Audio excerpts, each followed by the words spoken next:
The market smelled of rust, oil, and sorrow, a place where broken machines and broken lives were traded side by side. Jackson moved through the crowd quietly, his boots crunching on the metal floor of the alien bazaar. Loud voices echoed around him as traders shouted prices for everything from plasma rifles to half-living androids. He didn't plan to buy anyone today. He just came to sell scrap from his ship. But then his eyes caught something strange near the end of the slave line. Under a dim blue light stood a girl, no, not human. Her skin shimmered faintly like moonlight on water, silver blue. Her hair looked white under the lamp, and her eyes were down, empty, as if she had already accepted the end of her life. The alien merchant laughed. "This one's useless," he told a group of buyers. "She can't speak, broken voice box, totally silent, worth nothing. Maybe good for cleaning floors," the crowd laughed cruelly. Some aliens mocked her silence by pretending to choke. She didn't react, didn't blink, just stood still like a statue. Jackson frowned. Something about her calm made him uneasy. She didn't look scared or desperate like the others. She looked like she was waiting for something. "How much?" Jackson asked suddenly. The merchant turned, surprised. "You want that one? She's useless, human, not worth your credit chip." "How much?" Jackson repeated, his tone calm but cold. The merchant shrugged. "2 credits, maybe 3. She doesn't even speak. Maybe she's dumb. Maybe broken. I don't care. Take her." Jackson threw 2 coins at him and stepped forward. The alien girl looked up, her eyes finally meeting his. Bright silver, almost glowing, something flashed there. Fear, warning, and something else. Something that made his heart skip a beat. He held out his hand to her, trying to look calm. "Come on," he said softly. She didn't move, she just stared. Her lips trembled as if she wanted to say something but couldn't. The merchant pushed her roughly. "Move, silent thing." She stumbled forward and fell into Jackson's arms. She was light, too light, her wrists covered with faint scars from the chains. He noticed her pulse racing under his hand, faster than any normal heartbeat. "It's okay," he said quietly. "You're free now." But the moment his fingers brushed the chain around her neck, she suddenly looked up at him, her eyes wide with terror. And for the first time she spoke. Her voice cracked but full of panic. "Run!" she shouted. The word tore through the noise of the market like thunder. Everyone froze, the merchant's smile vanished. The crowd turned and the air seemed to tighten. Jackson's hand instinctively went to his blaster. "Run," he repeated, confused. "Why?" But she grabbed his arm with surprising strength. "Run!" She screamed again, louder this time, and then, from behind the stalls, heavy footsteps echoed. Metallic, rhythmic like machines marching. Jackson turned his head just as armored figures emerged from the shadows. Tall alien enforcers with glowing red visors and shock rifles ready. The merchant's grin returned, cold and cruel. "You think you can just buy one of them?" He hissed. "You fool, she's not a slave, she's bait." The girl pulled Jackson's arm hard, her voice shaking. "They'll kill you, they'll kill everyone here." Blaster fire exploded around them.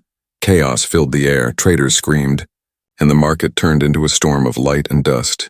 Jackson didn't think, he just grabbed her hand and ran, pushing through the panicked crowd, jumping over fallen stalls, laser beams flying past his head. He heard the metallic soldiers shouting commands in an alien language, the sound of their heavy steps getting closer. He looked at the girl as they ran, her silver hair flying, her eyes glowing in the chaos. She looked terrified but also determined, like someone who had run before. "Who are they?" He shouted over the noise. She gasped, trying to breathe. "Hunters. They came for me. They won't stop." They reached the edge of the market where his small cargo ship waited.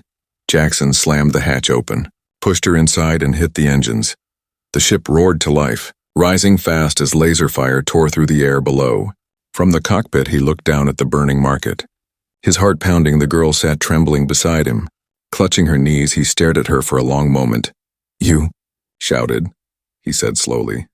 "I thought you couldn't talk." She turned her head, her voice soft and broken. "I wasn't supposed to," she whispered. "They will track us now." Jackson frowned, confused and alarmed. "Track us? Who are they?" The girl looked up at him, her silver eyes full of tears and fear. "They're not hunters," she said, her voice shaking. "They're executioners, and they're coming for you now." The small cargo ship shook as it tore through the red clouds of the lower atmosphere, alarms blaring, smoke filling the cockpit. Jackson gripped the controls tight, trying to keep the ship steady. Lasers from below sliced through the clouds like burning arrows, each one missing by inches.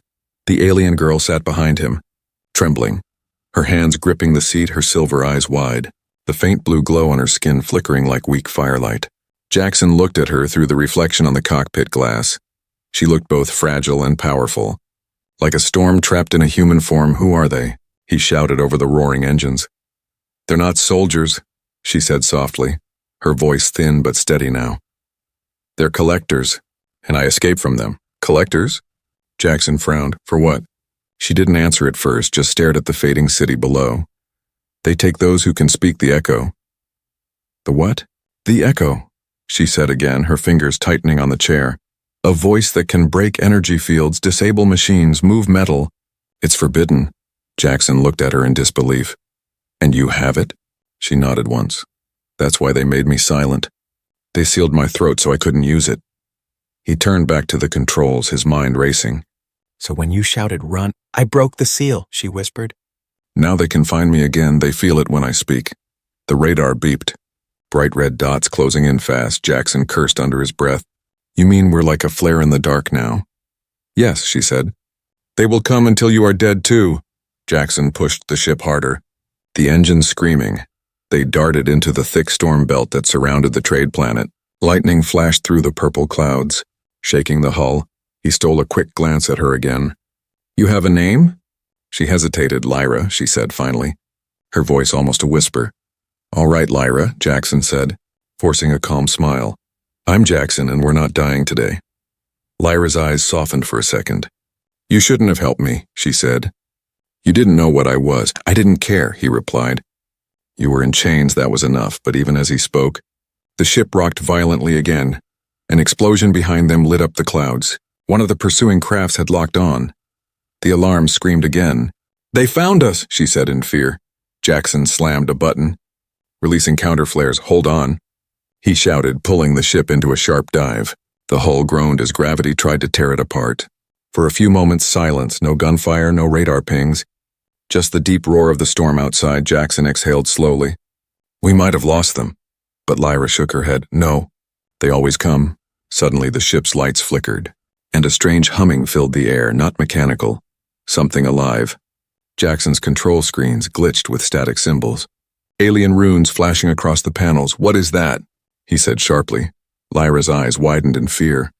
They're here, she whispered. They marked us, outside in the glowing storm.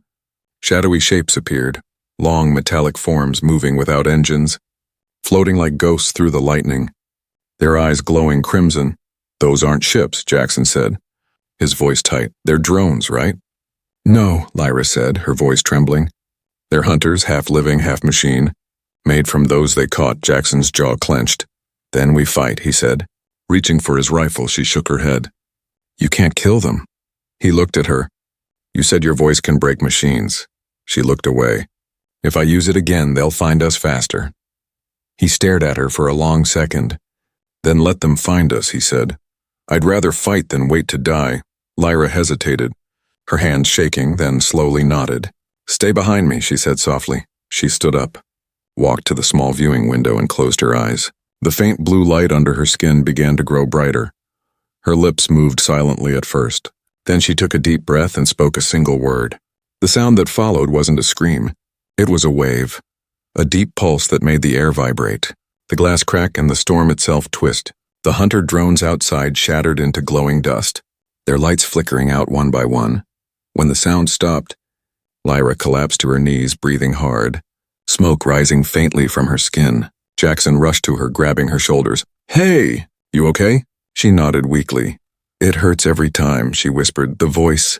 It burns inside. Jackson helped her to the seat. His heart racing. Outside the clouds cleared. Stars glimmered again. The danger seemed gone for now. He looked at her. You saved us. She looked back with sad eyes. No, she said softly. I just told them where to find us next. The radar beeped again, louder this time. Dozens of signals blinking across the screen. Faster, closer, surrounding them. Jackson's stomach dropped. They're everywhere. Lyra's voice trembled. They know my voice now and they won't stop until I'm gone. Or until you are. Jackson tightened his grip on the controls, his eyes cold and sharp. Then they'll have to catch us first, he said, pushing the ship into hyperdrive. The stars stretched into streaks of light, and the chase truly began. The ship tore through space like a wounded bird, flames licking the hull, alarms screaming. Jackson fought to control it, sweat dripping from his brow. "Come on, stay with me," he muttered, the controls shaking violently under his hands. Lyra sat beside him, pale and weak, her eyes dim. She tried to speak, but her throat ached from the echo she had used. Her hands glowed faintly blue, trembling as she held the console. "We can't outrun them," she whispered. "Their trackers are locked on my voice, then we'll disappear," Jackson said, his jaw tight. Somewhere they won't follow. Ahead of them, a dead planet filled the viewport, covered in black storms and strange floating rocks, lightning flashing across its surface. Jackson had seen it on the maps before, marked only by one word: barren. A forbidden world, a place no ship dared enter. Lyra's eyes widened when she saw it. "No," she gasped. "Not there." "It's cursed." "Good," Jackson said coldly. "Then maybe it'll scare them off too." The ship broke through the storm clouds, the metal shaking, bolts snapping loose. They crashed through layers of thick gas before hitting hard ground with a violent jolt. Sparks flew, panels shattered, and everything went dark for a few seconds. When Jackson opened his eyes, he was lying on the floor. The air smelled of dust and ozone. A faint orange light glowed through the broken window. He groaned, pulling himself up. "Lyra?" She coughed softly. "Here." Her voice weak but alive. She was sitting near the wreckage, her silver hair scattered, a small cut on her cheek glowing faintly blue instead of red. Jackson walked to the broken hatch and pushed it open. The air outside was heavy and electric. The sky burned with swirling orange clouds. Lightning danced across tall black pillars of stone. Strange shapes moved in the distance. Creatures made of mist and light. Lyra stepped beside him. Her bare feet touching the ground, she shivered. "This world was destroyed long ago," she whispered. "The collectors made it so." He looked at her sharply. "You've been here before." Her silence was the answer. They walked through the wreckage, the ground cracked beneath them, glowing veins of energy pulsing under the surface. The wind carried whispers like echoes of voices long dead. Lyra stopped suddenly, closing her eyes. "They're watching," she said softly. Jackson reached for his blaster, scanning the dark horizon. "Who?" "The echoes of those who used the voice," she murmured. "My kind. The ones they took and turned into machines." For the first time, Jackson saw something like tears in her glowing eyes.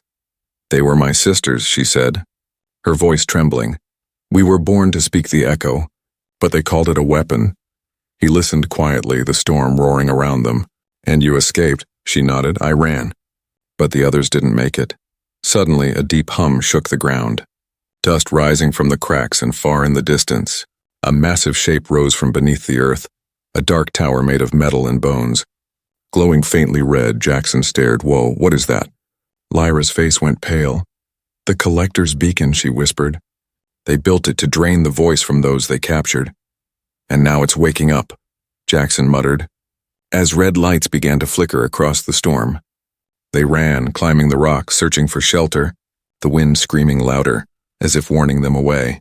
But when they reached a ridge, Jackson froze. Below them stood something impossible, a giant metallic statue shaped like a human face, half buried in the sand, its eyes closed, its surface marked with ancient words. Lyra stared at it, tears rolling down her cheeks. "That's the first voice," she whispered. "The one who tried to save us all." He was human, Jackson turned to her, stunned. "Human? You mean—" "Yes," she said, her voice breaking. "The first who spoke the echo wasn't one of us. It was a man from your world long ago. Before your people left the stars," Jackson's heart pounded. "So, humans made the echo?" She nodded. "And the collectors fear it because it came from your kind." Before he could speak again, the air shimmered. Dark shapes appeared around them, floating like shadows with glowing red eyes. Lyra gasped. "They found us." Jackson aimed his blaster. "Then let's give them a reason to remember humans again," he said, firing into the storm, bolts of light slicing through the mist. But the hunters didn't fall.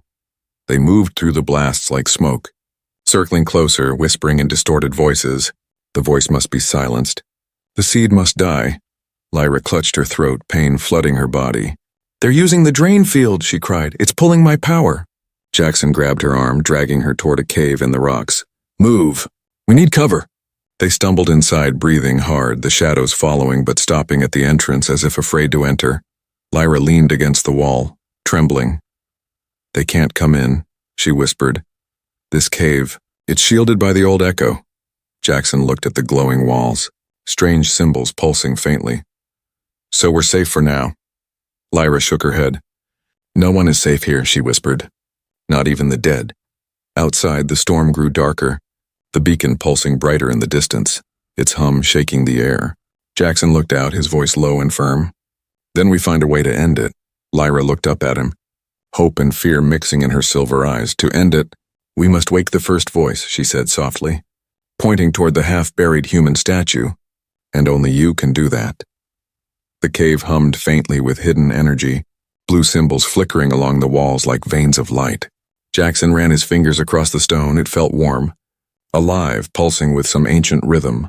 Lyra stood behind him, her silver eyes fixed on the half-buried statue outside, the human face carved in metal and stone. Its eyes closed as if dreaming. He's the one who started it, she said softly. The first voice. The one your people left behind when they fled the stars, Jackson frowned. Left behind? Humans were never here. Lyra looked at him, her voice trembling. You don't remember, but you were. Her words struck him like a blade. What do you mean?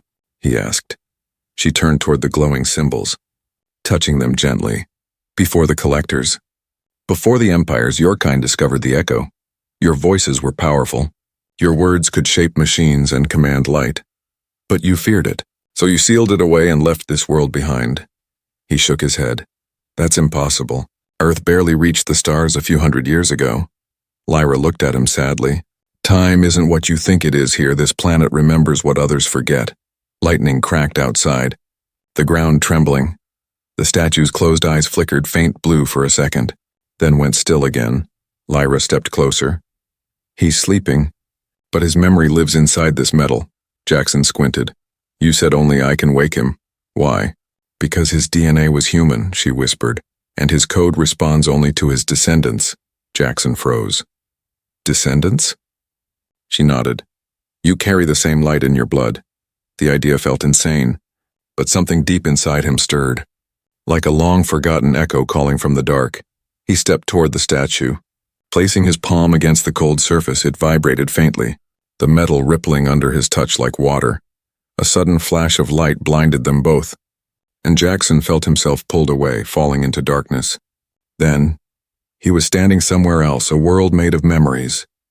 He saw humans in silver suits walking among alien stars, building machines powered by sound, singing commands that shaped the air.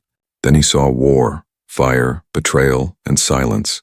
A voice too powerful had shattered worlds, and the survivors had buried it here on Varen, sealing it with the first voice. The memory ended as fast as it began, and Jackson gasped, stumbling back, his heart racing. Lyra caught him. You saw it, she said quietly. He nodded, breathing hard. Humans. We did this, she nodded, and they fear you still. That's why the collectors hunt any who carry your sound. Outside, the beacon roared louder, red lightning striking the ground, the hunters gathering again, the sky burning with their arrival. Lyra turned toward the entrance. They know the voice is waking. Jackson clenched his fists. Then let's wake him faster. He looked back at the statue, now pulsing faint blue, and spoke softly, not knowing why, just following the echo in his chest. Rise, he whispered. The statue trembled, dust falling from its surface, cracks glowing with white light. A deep tone filled the air, low and powerful, shaking the ground. The cave walls lit up with symbols, each one flaring to life like stars in sequence. Lyra covered her ears, the sound too strong for her senses. Jackson stood firm, though his chest burned with the vibration. The statue's eyes opened, two glowing blue lights staring into his soul. A voice echoed inside his mind, deep and human. Who calls me after the silence of ages? Jackson swallowed. Jackson Rowe from Earth. The voice was silent for a moment, then spoke again. Earth still lives? Then the curse remains unbroken. What curse? Jackson asked. The curse of silence, the voice said.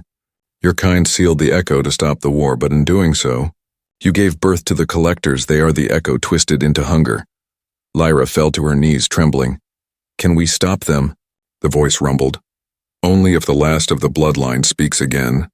The true echo, not in fear, but in will. Jackson felt a weight in his chest, the glowing light spreading from his hand to his arm. The same blue energy that pulsed through the statue flowed into him. Lyra looked at him in awe.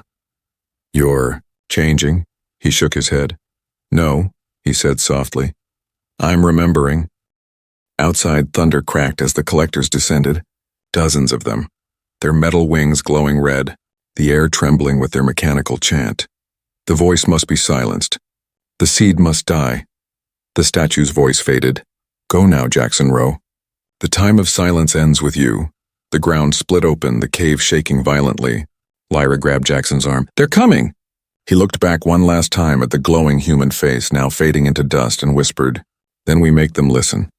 They ran out into the storm, the red lights of the collectors filling the sky, the hum of death surrounding them, but in Jackson's eyes burned something new, light.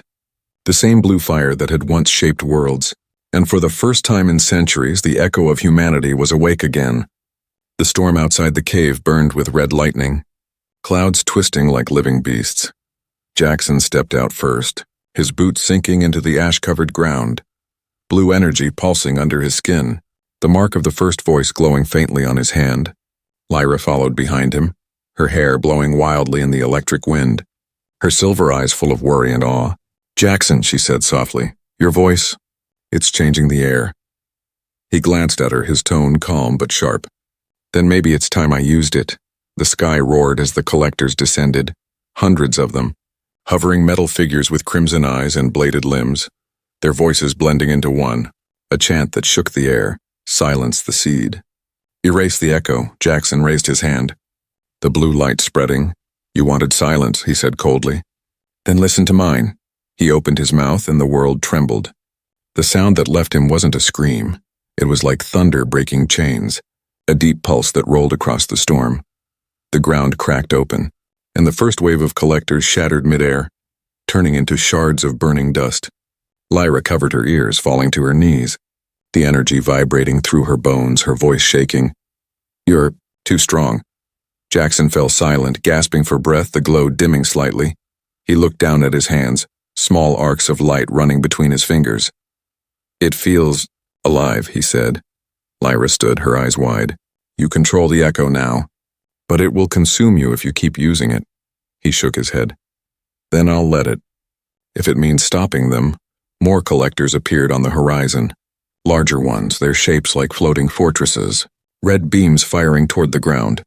Explosions tearing through the rocks. Jackson grabbed Lyra's hand, pulling her toward the ruins of an old temple half buried in the ash. They ducked behind a broken pillar, the air thick with heat, Lyra's voice trembling. "You can't fight all of them." "I don't plan to," Jackson said, reloading his blaster, "but I can make them afraid again." As the next wave closed in, Lyra's hand glowed faintly, blue light flickering under her skin. She looked down at it, shocked. "It's reacting to yours," she said. He turned to her. "Because we're linked now."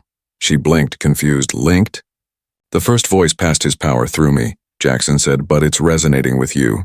Maybe because you've carried the echo longer than anyone." The ground shook again, metal debris flying past them, and before either could speak, one of the giant collectors descended, its massive form casting a shadow over the ruins. It spoke in a deep mechanical tone. "Human anomaly detected. Purge required." Jackson stepped out from behind the wall, his blaster glowing with blue light now, infused with the same energy as his veins. "Come and try," he said, firing. The blast hit the creature's chest, ripping through its armor, but the machine didn't fall. It raised a massive claw, firing a beam that struck the temple wall, sending both of them flying. Lyra hit the ground hard, rolling across the ash, her vision blurry. She saw Jackson lying a few feet away, motionless. "Jackson!" she screamed, crawling toward him. He groaned, forcing himself up, blood on his face, but his eyes glowing bright, brighter than before. The collector's claws came down again, but before they could hit, Jackson raised his hand and shouted one word. "Break!" The air exploded, a shockwave tearing through everything around him.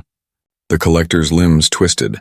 Its red lights flickered, and then it collapsed, smoke rising from its body, the sound echoing across the dead land. Lyra stared, her voice trembling. You destroyed it." Jackson's eyes burned with blue fire, his voice low. "No, I remembered how." But even as the dust settled, the ground beneath them began to hum again, deep and mechanical. Lyra looked down and gasped. Symbols carved into the earth were lighting up, forming a giant circle around them. They activated the drain field, she said in panic. They're pulling your echo out. Jackson dropped to his knees, his body glowing, energy surging from him into the ground, his veins lighting up like blue fire. He gritted his teeth. No, I won't let them take it. Lyra crawled to him, placing her hand on his chest, her voice shaking. You'll die if you fight it. He looked up at her, sweat running down his face. Then take it. Her eyes widened. What? Take the echo, he said, his voice barely a whisper. You can handle it better than me. You were born for it. She shook her head, tears falling. No, I'm just a fragment. I can't, he reached up, touching her cheek gently. You can, Lyra. You're not just an echo. You're the voice that was never allowed to speak. The drain field roared louder, light spiraling around them, and suddenly their hands met, blue and silver energy merging. Flowing between them, a shock of light brighter than lightning filled the sky. Lyra screamed as the power surged into her, her hair floating, eyes glowing white. The drain field shattered under the force, the collectors on the horizon freezing midair. Their systems glitching, Jackson fell back. Weak but smiling faintly. You did it, he whispered. Lyra stood, glowing like a living star, her voice steady and strong for the first time. No, we did, she said. Outside, the remaining collectors began to retreat, their red lights fading into the storm, the beacon in the distance flickering like a dying flame. Lyra looked at Jackson, her voice breaking. They'll come again. He nodded slowly. Then we'll be ready. For a moment, the storm quieted, the air calm again. Two figures standing on the dead world where the first voice once slept. One human who rediscovered his ancient power, and one alien girl who learned to speak it again. But in the distance, deep beneath the ash and metal, something else stirred, a darker voice whispering through the broken beacon. You have awakened the storm, but you cannot control it. The air was still for the first time in hours. The red storm fading into gray clouds, Jackson sat beside the broken temple wall, his hands shaking, the blue glow on his skin dimming. Lyra stood a few steps away, her silver hair now streaked with faint blue light, her eyes glowing softly as she looked toward the horizon. The battlefield was silent, the ground littered with shattered collector shells, smoke curling from the remains. But beneath the calm, something darker moved, a whisper under the surface like a memory that refused to die. Jackson breathed slowly. We stopped them, he said. Voice rough, Lyra turned to him. Her voice soft but distant. For now, he frowned. You sound like you don't believe it. She looked down at her hands. Energy flickered faintly between her fingers. Because I can still hear them, she whispered. Their minds don't die when their bodies fall.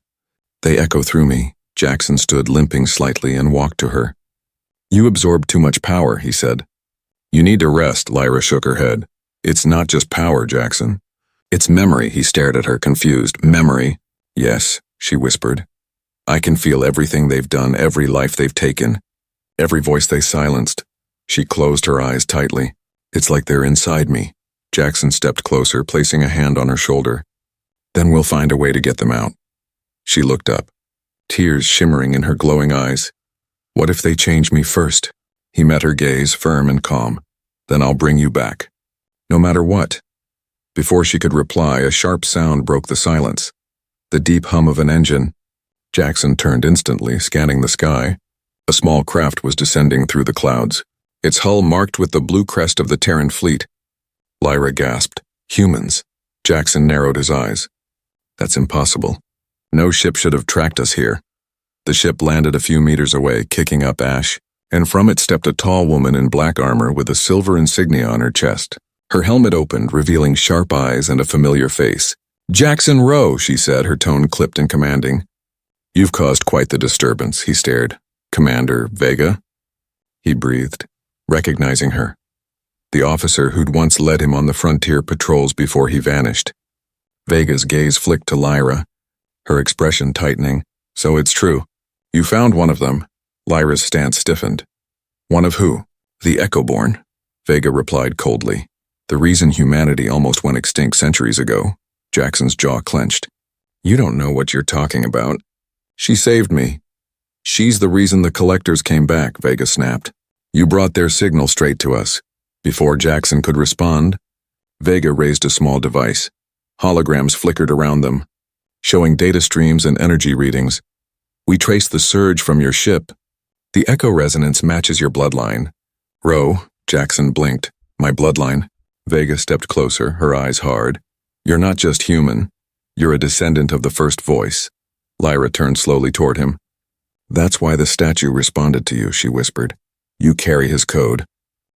Jackson felt the world tilt, his heart pounding. So, all this time, Vega interrupted, you were never supposed to find out. The fleet buried that history to keep the echo sealed.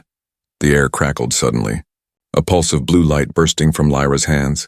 She gasped and fell to her knees, the ground shaking. I can't stop it, she cried. The voices, they're too loud. Jackson rushed to her, grabbing her arms. Lyra, listen to me, breathe. Her skin glowed brighter, her hair floating. They're inside my head, Jackson. They want to speak through me. Vega raised her weapon. She's losing control. Step away from her. Jackson glared at her. You'll have to shoot through me first.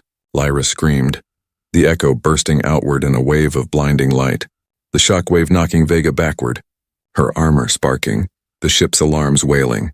When the light faded, the ground was cracked and smoking. Lyra was on her knees, trembling, her voice weak. I saw everything. Jackson knelt beside her. What did you see? She looked at him with wide, terrified eyes. The collectors weren't made by the aliens. They were made by humans. Vega's expression darkened. That's classified information, she said coldly. Jackson turned toward her, anger rising. You knew? Vega holstered her weapon. The echo was a human experiment. Voices that could control energy fields. Reshape matter, command ships, but it went wrong. And now it's spreading again. Lyra's voice trembled. They turned us into slaves. Used our voices to build weapons. Vega looked at her sharply. And now you're the last one with it. The last key to ending this. Jackson stood between them. If you mean killing her, forget it. Vega's expression softened slightly. No, Jackson. I mean, she's the only one who can stop what's coming. The wind howled again. The beacon in the distance flickering back to life. Faint red light bleeding through the storm clouds, Lyra shivered. They're waking something else. Vega looked toward the horizon. Her tone grim. They call it the Harbinger, the collector of worlds. Jackson clenched his fists, staring at the light. Then we stop it. Together. Lyra's voice shook. If we fail? Vega looked at both of them, her eyes cold but determined. Then the last sound this galaxy hears will be the scream of a dying human world. The storm began to rise again, thunder echoing through the valley and far beyond the horizon. A massive shadow moved beneath the clouds, ancient and alive. The sky above Varen burned like a dying star, red lightning tearing through black clouds. The ground quaked under the weight of something rising, something ancient and monstrous. Jackson, Lyra, and Commander Vega stood together at the edge of the crater, their faces lit by the pulsing light of the awakening Harbinger. It was colossal, larger than any ship or fortress, a moving mountain of metal and flesh, its body covered in thousands of glowing red eyes, its voice a deep vibration that could be felt more than heard. The silence ends when all voices are gone. Jackson gritted his teeth, his blue energy flaring again. That thing. It's alive, Vega stared in horror. It's the core of the collector swarm, every machine and mind connected to it. Lyra's silver hair floated in the electric wind, her eyes bright with fear and light. It's feeding on the echo, she whispered. Every sound, every thought, it devours them. The ground split open, lava-like energy spilling across the field. Fragments of old collector shells rising into the air, pulled toward the creature's center. Forming new limbs, Jackson steadied himself, shouting over the storm. How do we kill something that feeds on sound? Vega's voice was grim. You don't silence it. You out-echo it. Lyra turned to Jackson. That means both of us. He nodded, his expression calm. Then we speak together. She hesitated, her voice trembling. If we merge the echo, we might not survive, Jackson gave a small smile. Then we die saying something worth hearing. The Harbinger's roar shook the air, its massive claws reaching for them. Energy waves slicing through the ruins, Jackson jumped aside, firing his blaster charged with blue light. The bolt hit the creature's arm and burst into a flare. But the Harbinger didn't flinch. It only laughed, human voice still arrogant after extinction. Jackson clenched his fists, the blue veins on his arms glowing brighter. Lyra stepped forward beside him, light flowing from her body into his. The air humming between them, Vega backed away. raising her wrist communicator. Fleet command. This is Vega. Prepare orbital strike on my coordinates. Code Black Echo. The signal crackled. Confirmed. Firing in 8 minutes. Lyra's glow spread to Jackson completely now, their energies blending, blue and silver swirling like a living storm. She looked at him through the light, her voice soft. Do you trust me? He nodded, with every breath, together. They spoke, not words of power, but of truth. Echo, Jackson began. Awaken. Lyra continued.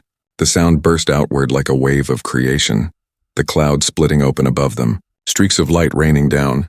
The ground cracked and lifted, the air vibrating with life and destruction. The harbinger screamed, its voice twisting reality itself. You cannot destroy the sound, you are made of it. Jackson shouted back, Then we'll make a louder one. They raised their voices again, the combined echo tearing through the storm, forming rings of light that expanded across the sky. The harbinger's red glow flickered, its limbs beginning to melt into liquid metal. Vega shielded her face, her armor sparking under the energy waves. Whatever you're doing, do it faster, she shouted, the fleet's countdown ticking in her calm. Lyra trembled, her voice breaking. It's pulling me in. Jackson grabbed her hand. Stay with me. I can't, she whispered. It's calling me by name. The harbinger's voice filled her head. Child of Echo, return to the silence from which you came. Lyra screamed, the silver light pouring from her body into the creature's core. Jackson felt the pull too, like gravity made of sound. His veins burning. No, he roared, grabbing her tighter, their lights flaring until it was blinding. Vega's eyes widened. Jackson! The world exploded into white. For a long moment there was no sound at all, only silence thick and endless. Then, slowly, a single heartbeat echoed through the air. 1, 2. The light faded, the storm clearing, the sky turning pale blue for the first time in centuries. The harbinger was gone. Only a crater remained, glowing softly with faint blue dust that drifted like fireflies. Vega stood alone, looking around, the comm in her ear crackling. Commander Vega, orbital strike aborted, massive energy discharge detected. Confirm target status, she swallowed hard. Target neutralized. She walked toward the center of the crater. The ground warm beneath her boots. In the middle of the dust lay two shapes, faint outlines of where Jackson and Lyra had stood. Only their echoes left behind, glowing symbols marking the stone where their voices met. A faint whisper passed through the wind. Two overlapping tones, one human, one alien. The silence ends when someone dares to speak. Vega smiled sadly, touching the ground. Rest well, both of you, she said quietly. As she turned back toward her ship, the horizon shimmered faintly, a small spark of blue and silver light rising into the sky, merging, flying upward toward the stars and far away. Aboard the Terran fleet's command vessel, an officer looked out the viewport, gasping, Commander, are you seeing this?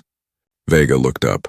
On the edge of the atmosphere, two streaks of light danced together like twin comets, one blue, one silver, fading slowly into the dark. She whispered, They didn't die. They became the echo. The ship's sensors flickered, a faint signal pulsing through space. Two voices intertwined, repeating in rhythm. We are the sound between worlds. We are the human voice that never ends. And across the galaxy, in the ruins of the collector worlds, machines began to fall silent one by one, their crimson eyes fading as if listening to something far away. A whisper too old to forget and too powerful to ignore. The echo lived on. The humans were heard again,